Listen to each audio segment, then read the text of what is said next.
Liverpool are very good, and they showed as much. A game in which Bournemouth played very well and looked as though they would probably deserve something out of it, but they ended up getting thrashed 4-0 at home.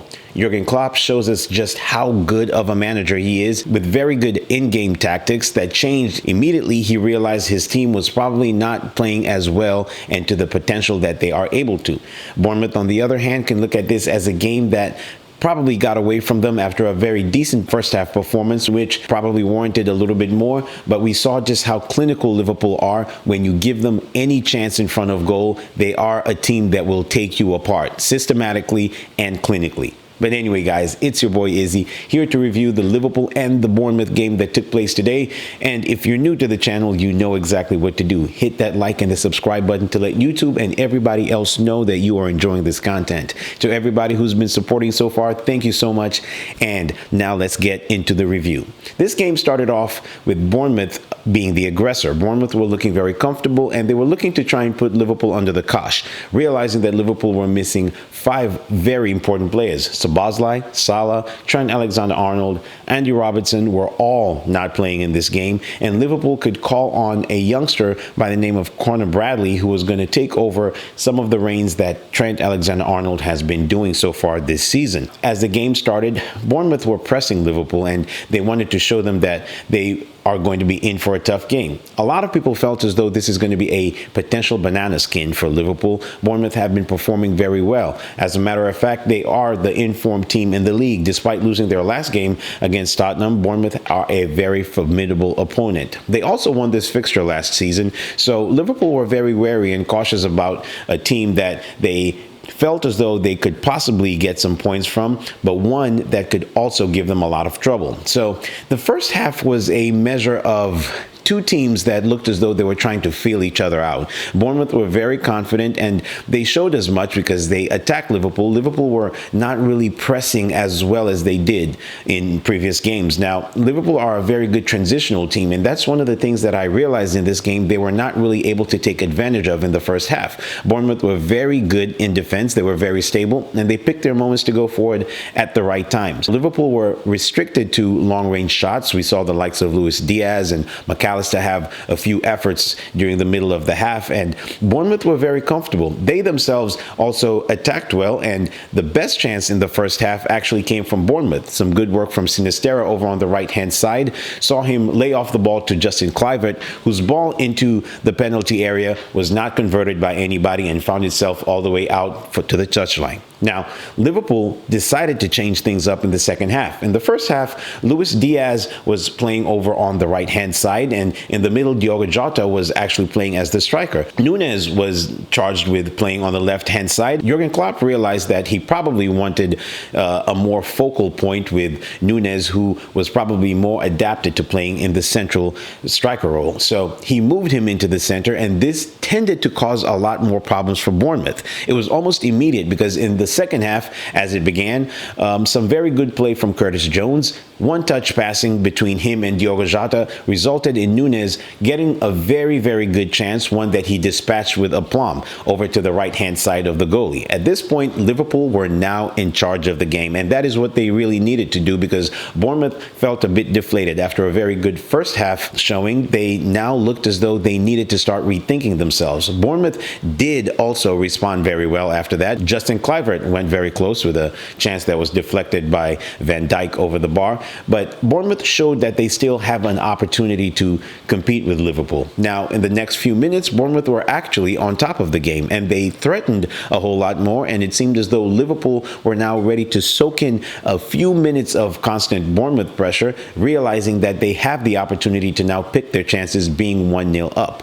And so it came. In the 69th minute, Liverpool went 2-0 up. Some very good play resulted in Diogo Jota getting his first goal in the game. Now, Bournemouth were deflated after that because they had been playing very well during this moment. And while Liverpool were exacting a measure of control by this point, they weren't really dwelling too much on having possession of the ball. Rather, they gave Bournemouth the opportunity to attack, but with Liverpool's constant pressing that had upgraded from the first half, they were now showing that the cracks that Bournemouth potentially had could be taken advantage of. It felt very, very rough on Bournemouth when they went 3-0 down on the 79th minute, when some good play from Connor Bradley over on the right-hand side resulted in Diogo Jota getting the ball, which he fluffed, but eventually his second attempt was rifled into the goal, and now he had 2 goals in the game in next to no time. Bournemouth were looking a little bit flat, and despite some very good play between the 60th and the 70th minute, they were now 3-0 down.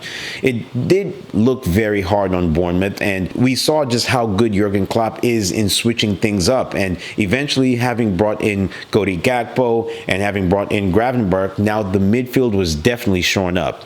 Few minutes later, over in the 90th minute, Liverpool went 4-0 up when Darwin Núñez got his second of the game after some very good work over on the right-hand side that resulted in him sliding the ball into the net, and Liverpool were now home and dry.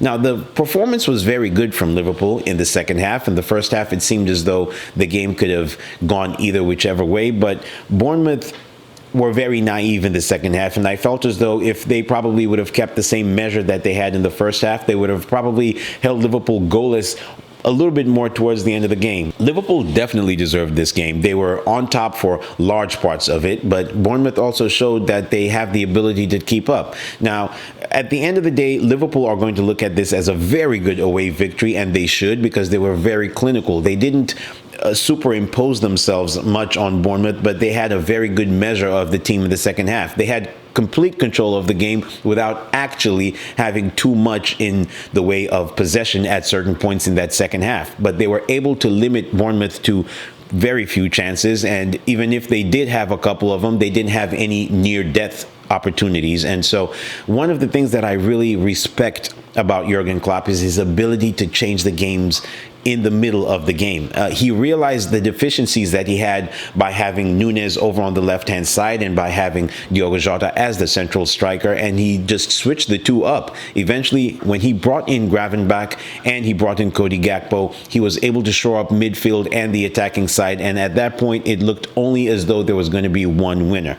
Now, how is this going to impact them in the title race? I still firmly believe that Liverpool are in it, and I still have them slightly as my favorites, and reasons being because I do think that Liverpool have gotten some of their more tough away fixtures out of the way, and having gone to the Etihad and gotten a draw, losing to Tottenham, although they lost in very controversial circumstances, they only really have Old Trafford and the Emirates as the toughest away fixtures still remaining, and we know just how tough they are to beat at Anfield. I think Manchester City still have to go to Anfield. You have to think about your Tottenham still have to go to Anfield, and another game that you would probably look at as a very tough game, Brighton, they already went to the Amex. So I think that if Liverpool continue in this same vein of form, they have a very good opportunity to take this title.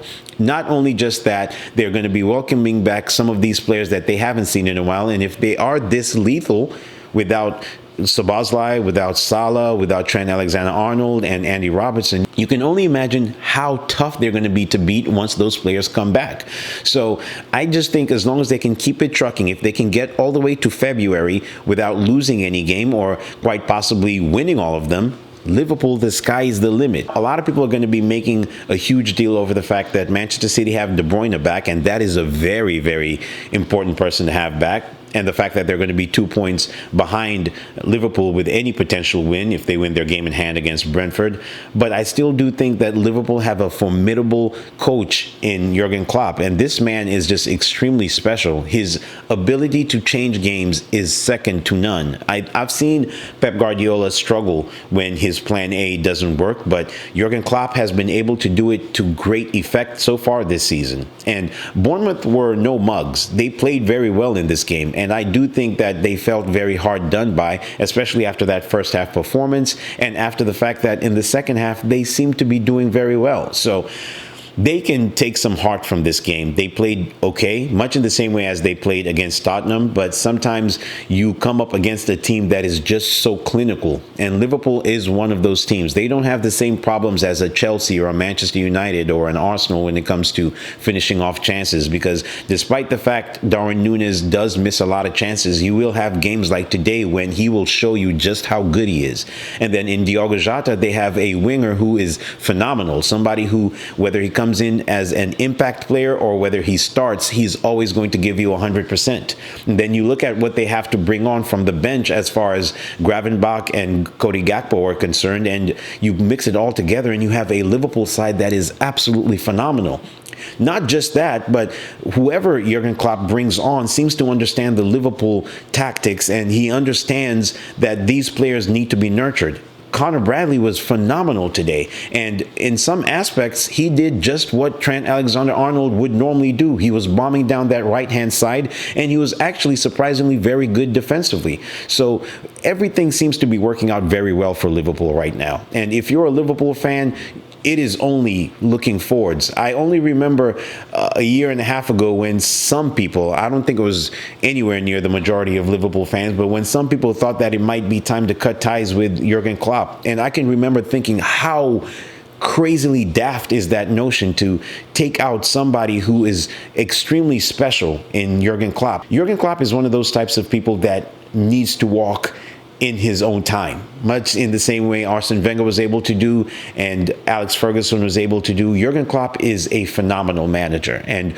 what he's doing with this Liverpool side, with all of the holes that they have in as far as not having your Alexander-Arnolds and your Salahs, and being able to nurture the talents such as Bradley coming in and looking just as good as he did today. Absolutely phenomenal. But I've been blown away by Liverpool so many times this season, and their ability to regenerate that midfield, their ability to still attack and give us a very, very enjoyable time. But anyways, this is not looking too good for the rest of the league, because if Liverpool continue in this same vein of form, it's going to be very hard to stop them. And you have to think about the fact that this game was not even at Anfield.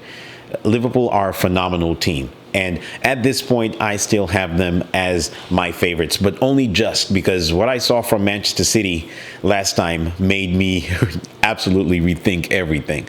But let me know what you guys think. Do you think that Liverpool are going to fall off anytime soon, or Manchester City just going to be the same machine that we've known them all season? And do Arsenal have a chance? I think that it's overblown, the fact that when we won 5-0 yesterday, I think there's still some problems in the Arsenal camp that they need to take care of. But let me know down there in the comments below. As always, thank you for watching this video. Thank you for your support so far. And until the next time, peace.